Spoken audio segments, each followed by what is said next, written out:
Good morning, autocrossers. Results are up a little bit faster than normal for me. Still not up to my what I should be doing for you guys, but I've been working on the new box truck that we got. It required a little bit of work since it's been since 2018. It is now up at my mechanics shop under its own power. We just need to finish refreshing it, and we should be in business. Thank you, Robert, for pointing us in the direction of your neighbor. That truck will allow us to grow a little bit, make everything a little bit nicer going forward. But let's go through the last event. October is second to last event. I'm just going to go through kind of similar to my award ceremony and similar to the newsletter, which I still plan on continuing. I know I've been slacking on that as well. This last event, Sing Sing Zhang took it by a hair, 0.15 seconds in Superstreet over Jason Hederly, yes. I'm still not great with names. Jason is kind of new with us and has been kind of cleaning up.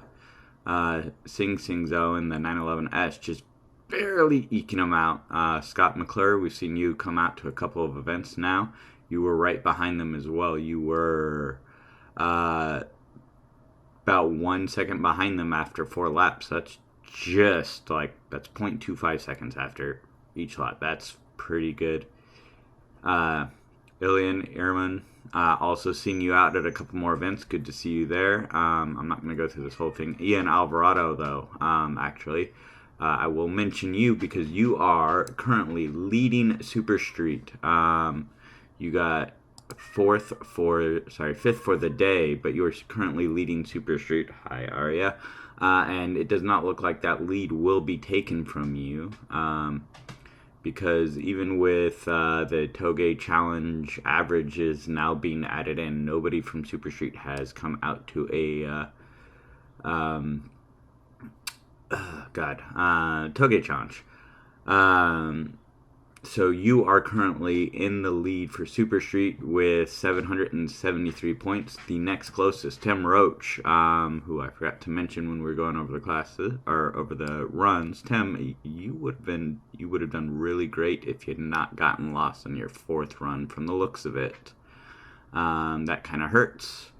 But otherwise, yeah, you would have been right up there with everybody else.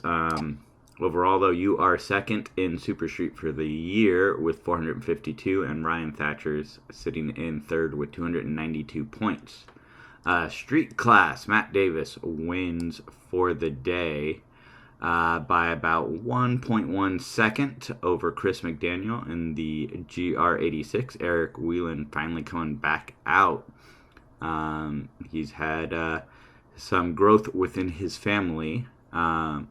So that has kept him from the autocross circuit, but he is back, breaking off that rust. Still he was 2.1 seconds back, and Chris McDaniel, I think I said 1.1 second back from Matt Davis, but that's pretty good for basically missing the entire season.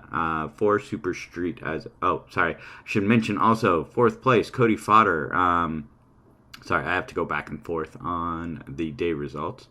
Cody Fodder, 4th place with a 177.7. So right now, because Matt has done the Touge Challenge and Cody has not, he got that one makeup event, which he desperately needs right now to hold on to the lead.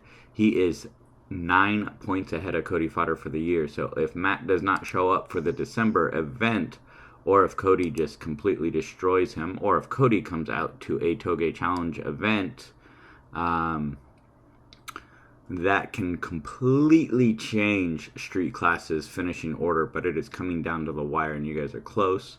3rd place, a little bit out of it. Basically, both people would have to not show up for the December event, and even then, it does not look like. Even then, 3rd place, Kalina Joy, would not be able to take the lead in street class. So it is going to come down to Cody or Matt for the final event. Cody, if you can make it out to a Touge Challenge event, that will definitely help your chances. Because that just replaces a completely missed event with an average for the year, and your overall average for finishing for your scoring events is really high. So like Matt has 99.45, so on and so forth, for his average, which is replacing one of his misses, which he desperately needs right now because he has 4 missed events at least. But yeah, we will just continue on here. Prep class. Polero has taken the lead for the day. He ran a 167.241 overall. The next nearest was Ted Dr. Carr with a 178.261. It does look like there was 3 cones in there, so that does not help with that time at all. But yeah, overall, Polero without a guy dryer around to challenge him right now seems to be, at least as of Saturday, dismantling the class. Overall for the year, though, he is sitting at 789 points. Paul Casinas, should know Paul's last name really well by this point because he's come out to pretty much every event. He is sitting at 746.7. Yeah, he only has 1 missed event, and he does have a Touge Challenge, which gives him a 93. Polero does not have a Touge Challenge, but he's so if he misses December, Paul and Jet is sitting in 3rd place at 736. Both of them will be within striking distance if Polero does not show up for December, and Polero does not have a Touge Challenge to replace it. I think he is signed up for one now. 4th place in prep class is 655, so even if everyone else misses out on the next event, unfortunately he is out of it, but that is Jonathan Young. Excuse me. Mod for the day. The Thorpes are back, but they did have some real competition this time. Kathy Thorpe finishing with a 175.997 overall time. Right behind her with a 176.402, Marshall Grice in the Evo 9. But he had 1 cone. That is what separated first and second in mod class. And yeah, if it was down to single fastest time, Marshall actually would have been faster than Kathy, but would not have been the winner of the class. The winner of the class would have been Christine Grice, because she had the fastest time of the day with a 43.393 second lap. Overall for the year, though, Andrew Eilers, currently 743 points. Second place, Kevin Powell, with 586 points. Kevin does not have a Touge Challenge, and he has missed quite a few events at this point, sometimes because he actually missed them, sometimes because he decided he was going to try to win another class, like Cam or Prep. So he is sitting with 586 points, and Andrew definitely needs that Touge Challenge replacement, because without it he would have been sitting at 650. So it is going to come down to the wire. If Kevin comes out to an event, Touge Challenge event, and runs, he will be in contention. Kathy Thorpe 3rd and Bill Thorpe in 4th. And I think both of them, 456 points. They are just barely out of contention. But beginning of the year, they were rebuilding their car, and later on, conflict with some other events, and, enjoying life. I do not blame them for that. Our series is cool, but just going on vacation, stuff like that is just as cool. I do not blame them for not being around the entire season. Cam class, our closest class right now. First, let me just go over the event. As I mentioned before, Marshall and Christine Grice were out. If you know them, they are part of the Berry clan. More of the Berry clan came out. Matthew Ramirez and Tom Berry. They were running in Cam, Matthew Ramirez and his Mustang getting ready for SEMA, 150.438. Behind that, Nicholas Maida was 3.1 seconds back. And third place, Tom Berry with a one. I forgot. Cam Rio gets weird with its pack rating. So second place technically by time, but third place by straight time. Tom Berry with a 152.122. Fourth place would have been Jonathan Rose. And fifth place, and our first point card finisher for the Cam class was Nick Sanchez. And this win definitely helps him. Behind him, David Reiner by 1.3 seconds. Jeff Vanden Hinde with a 156.207. And Jason Wilcox with a 155.171. Like I said, we organize by straight time, and these are index times. Cam will be separated out for next year, but for now, I give trophies day of based on straight time, but you get points based on your index. So going to the index overall result, Earl Mertz still in front, 777.97 points. Nick Sanchez, second place, 777.025 points. They are literally right on top of each other. Nick does not have a Touge challenge, but he can also not use a Touge challenge event right now. Third place, Jason Wilcox, 776 points. So he is he's one and a half points behind.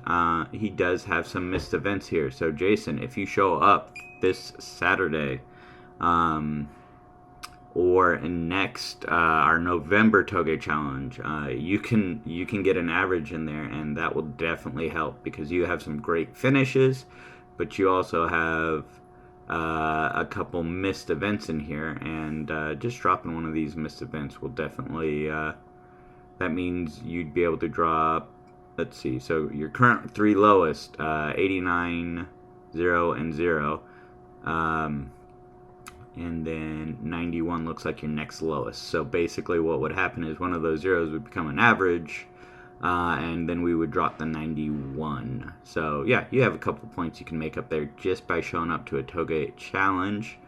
All this is obviously unofficial because I am horrible at math at times.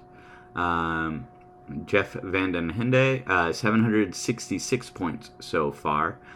He has come out to a Touge challenge, but he is running into the same issue that Nick is. He does not have a missed event.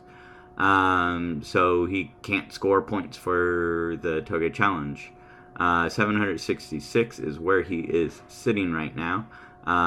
Still 12 points. That's still within striking range. Also within striking range, Michael Nobriga.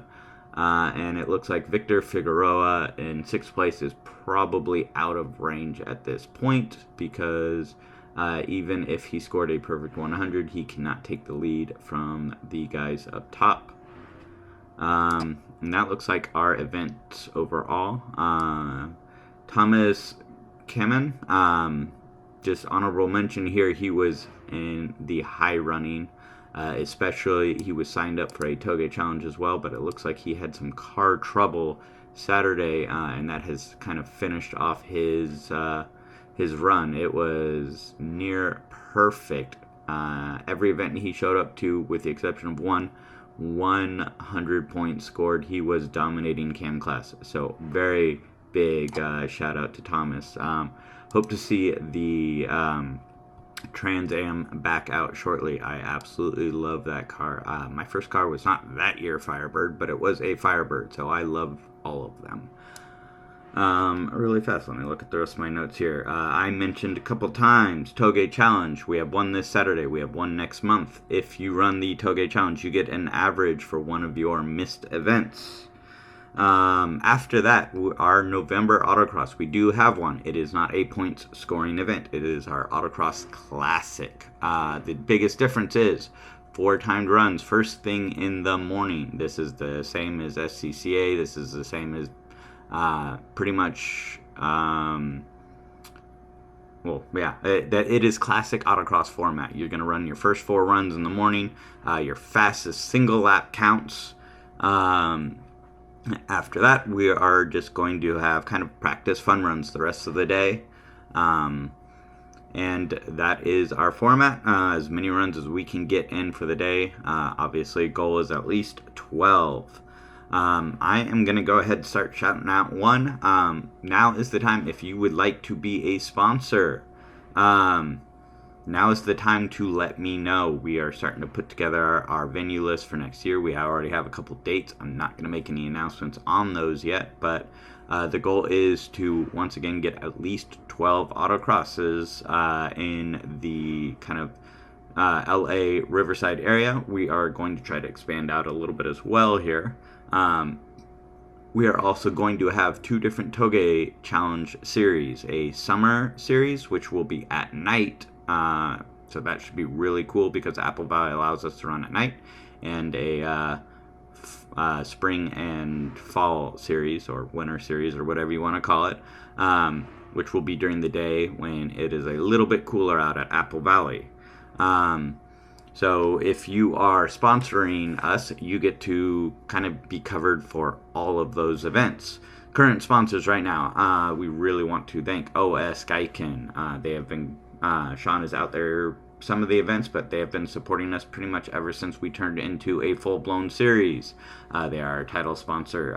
If you do not know who OS Geiken is, just do a bit of research. Their diffs, their clutches are in a lot of the top cars around.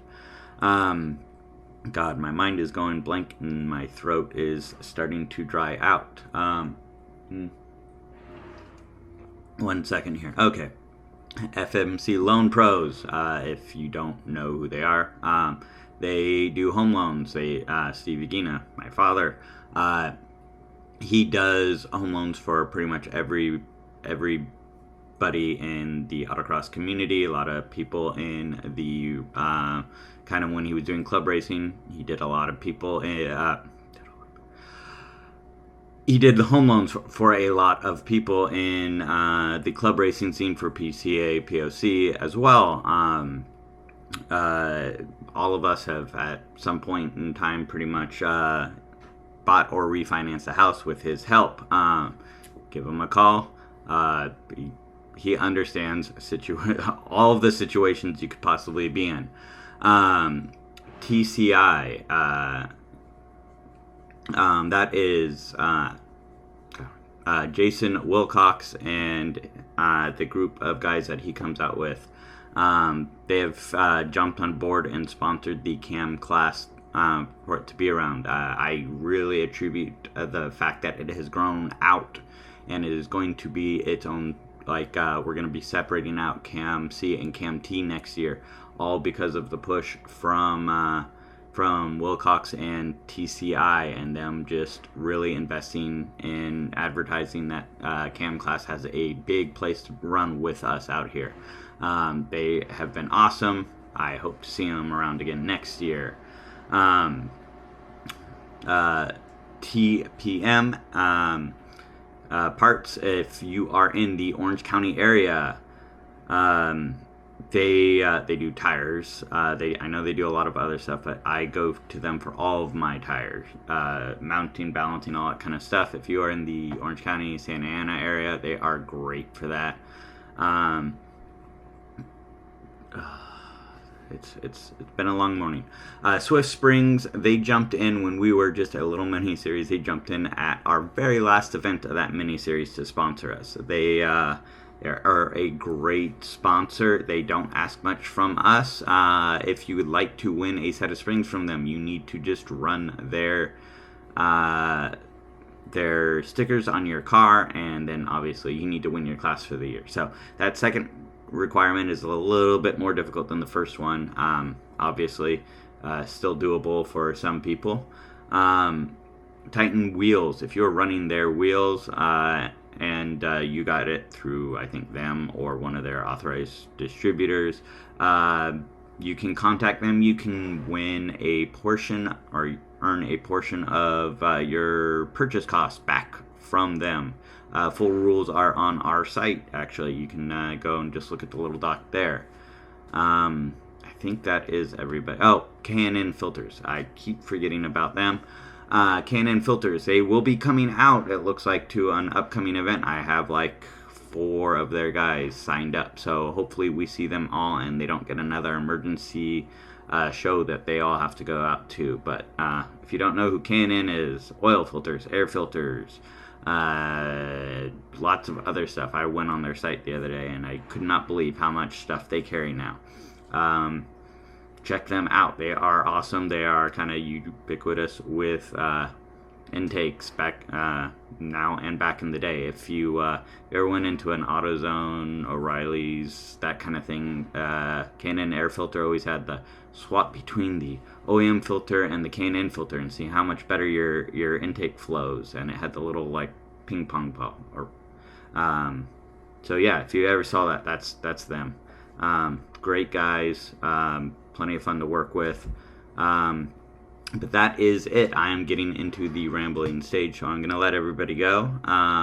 If you have any ideas on who might want to sponsor the event going forward, reach out. If you have other ideas for venues, I know I've had a couple of people reach out and ask about San Diego. I would love to run something in San Diego. I just need more actual locations to do it with. And I'm obviously there's none just off the top of my head. Otherwise, other regions would be, or other groups would be running there. So we are looking. If you know any space, for us, minimum requirement is kind of 250,000 square feet. That sounds like a lot. That is not a lot of room. 250,000 square feet is about the size of the infield at the infield course we used to run at Fontana. So 250,000 square feet is not a lot, but that is the minimum we really kind of need unless the venue is very special. So that is it for now. I have to edit this together and send it out to you guys. So talk to you later. Bye.